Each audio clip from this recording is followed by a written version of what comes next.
Fala rapaziada, começando mais um vídeo pra vocês aqui, vamos falar do Pittsburgh Pro hoje, muita coisa aconteceu nesse final de semana, estive lá no MonsterCast com o Superman, com o Itinho, fazendo a transmissão aí de Classic, Men's Physique e Open, foi um fim de semana extremamente controverso e vamos começar falando aqui o que aconteceu na Open. Aqui estão os scorecards e a gente vê aqui que nas prévias, curiosamente, a arbitragem deu a vitória para o Nick Walker. Quem tem menos pontos tá na frente no julgamento do bodybuilding, tá? Porque eles dão ali a colocação. A nota do árbitro é a seguinte: o primeiro lugar é 1 ponto, o segundo lugar 2 pontos, por isso que quem tem menos acaba ficando na frente. Curiosamente, nas prévias, Nick Walker estava na frente e nas finais, Derek Lunsford terminou na frente, dando um total aqui de 15 contra 15, os asteriscos lá fatídicos que eu tinha dito na live do MonsterCast, deu empate.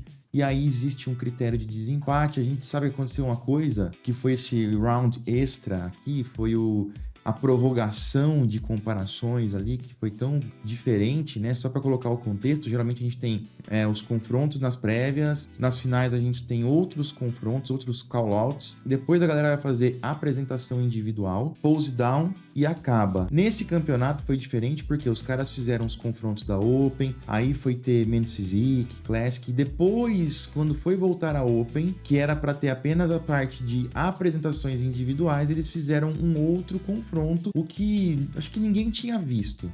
Se aconteceu alguma vez, é extremamente raro. Se tivesse acontecido esse confronto na outra parte, lá enquanto eles estavam confrontando, ninguém ia achar ruim, ninguém ia estranhar. O que todo mundo acabou estranhando foi que eles chamaram esse confronto aí. No final das contas, não tem uma regra escrita dizendo quantos confrontos pode ter no máximo, ou qual a ordem disso, ou se pode ter um confronto extra antes do post down ou não. É uma coisa que poderia estar escrita, que seria muito bom, que tiraria muitas dúvidas e passaria uma transparência muito maior. Não acho que tenha tido um favorecimento, ou que foi roubado, ou que tenha sido alguma coisa assim, mas foi uma coisa pouco usual e possivelmente o desempate aconteceu nesse confronto, que foi o confronto e a galera julgou que o Nick Walker estava um pouco pior que o Derek, porque na minha opinião, o Derek ganhou as prévias, melhor nas prévias, e o Nick Walker muito melhor nas finais, porém a pontuação da arbitragem disse o contrário, disse que o Derek venceu as finais. E fica aquela pergunta, será que ele venceu justamente por esse último round aqui? Provavelmente o Tyler vai fazer um review disso, vai explicar o que houve. A gente vai aguardar para ver, por enquanto a gente vai tentando entender o que aconteceu. Um outro questionamento que foi feito foi o seguinte, pô, será que avisaram? Porque de repente não avisaram, o Nick Walker não parecia tão preparado, não tava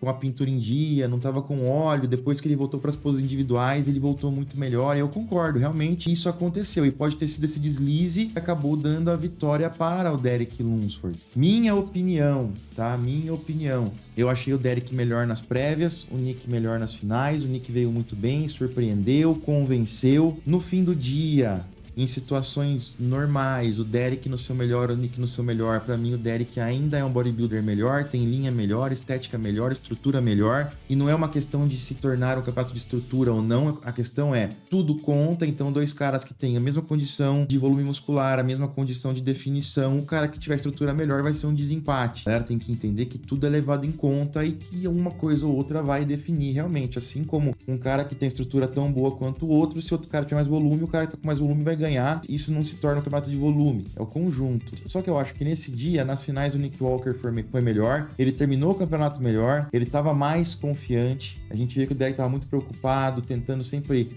dar um passo para frente, a gente viu que ele tava aparentemente mais cansado, aparentemente mais apreensivo. Eu acho que a vitória do Nick Walker, apesar de eu não gostar tanto do físico dele assim, teria funcionado muito bem. Só que a gente também consegue explicar aqui a vitória do Derek, mesmo nesse último confronto, onde o Derek estava embaçando, perdendo volume, ele estava bem mais embaçado do que no começo, mas estruturalmente ele é muito bom. As pernas dele estavam com menos volume. Estavam, mas as pernas do Nick Walker têm um formato também que não é o melhor possível. E mais uma vez, para mim o Nick Walker neste campeonato deveria ter vencido. Só tô mostrando que o Derek também tem pontos muito fortes que nesse nível onde os caras estão tão próximos um do outro, é um show que daria pra justificar. Como o Steven Weinberger falou várias vezes, é como jogar uma moeda pra cima, o que cair, o cara vai acabar vencendo. Poderíamos ter critérios mais objetivos para que isso não acontecesse, ou acontecesse com menos frequência, mas as coisas são como são.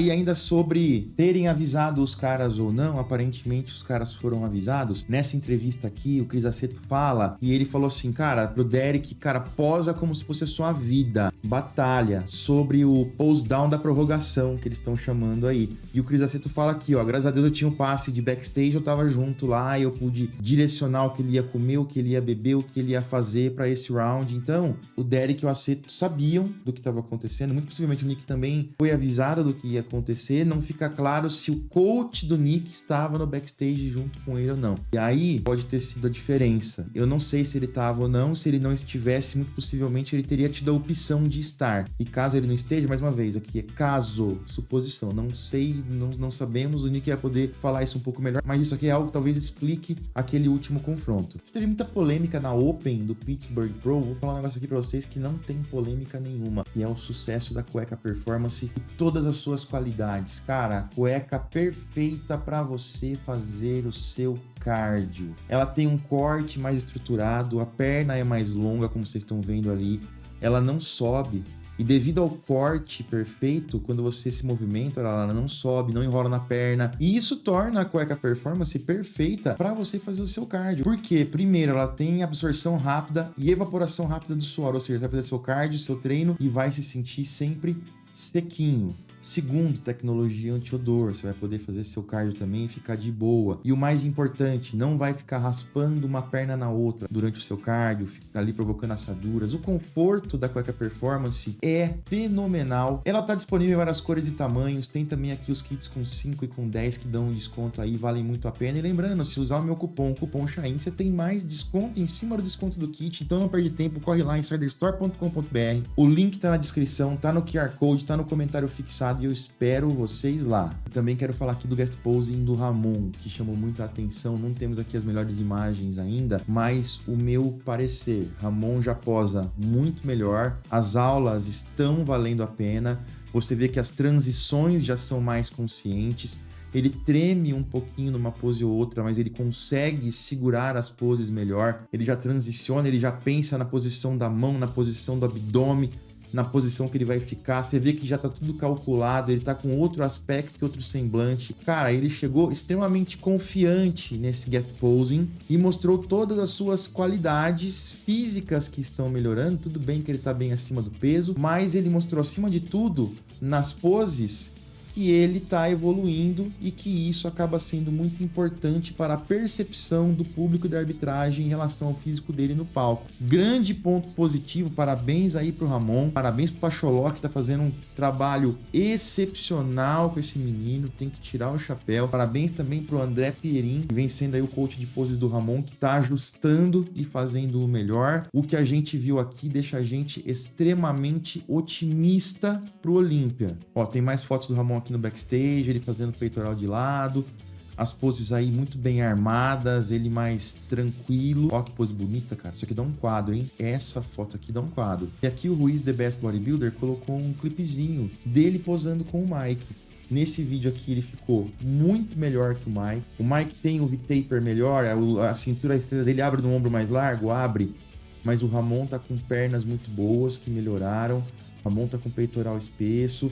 Tinha mais gente no guest posing, né? O Matt Grego tava lá, o Keone Pearson, mas acho que o importante mesmo é a gente ver o Ramon perto do Mike, que é o favorito ao título nesse momento para Classic Olympia. Lembrando que o Ramon tava com 10, 12 quilos acima do limite aí, e o Mike tava com 4 quilos acima do limite apenas, tá? Esse limite de peso novo do Mike ajuda e contribui muito para ele. Também lembrando que o Mike tava doente antes, etc. Temos que ser justos aqui, tá? Só que dá para ficar extremamente otimista com o Ramon pelas poses. Você percebe que as poses estão muito mais conscientes, ele arma a primeira e fica na pose, as costas dele estão muito boas. O Mike tá com 4 quilos acima só e as costas ali, ficou doente.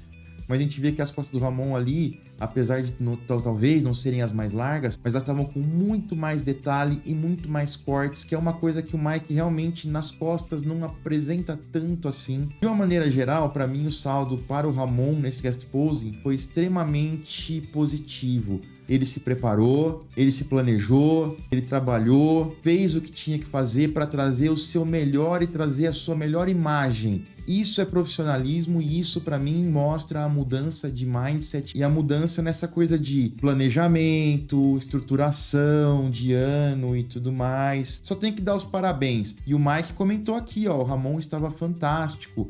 Matt Gregg e o Vissers também, grandes campeões no palco, etc. E nesse post aqui do Old School Maromba News, o André Pierin, que é o treinador de poses do Ramon, falou: sabemos que o Mike é extremamente melhor que isso, por isso estamos trabalhando duro, meus irmãos. Tem que tirar o chapéu pro André, tá fazendo um excelente trabalho, e realmente as poses do Ramon, se ele não tem muito pra onde ir em termos de limite, mas ele tem um pouquinho pra trabalhar ainda, em termos de pose, ele tem muito a melhorar e ele já provou que melhorou muito num curtíssimo intervalo de tempo. Então tomara que isso motive ainda mais o Ramon a trabalhar ainda mais forte nas poses. Quero muita opinião de vocês, comenta aí pra mim. Vou ficando por aqui, já já eu volto com mais vídeos. Valeu!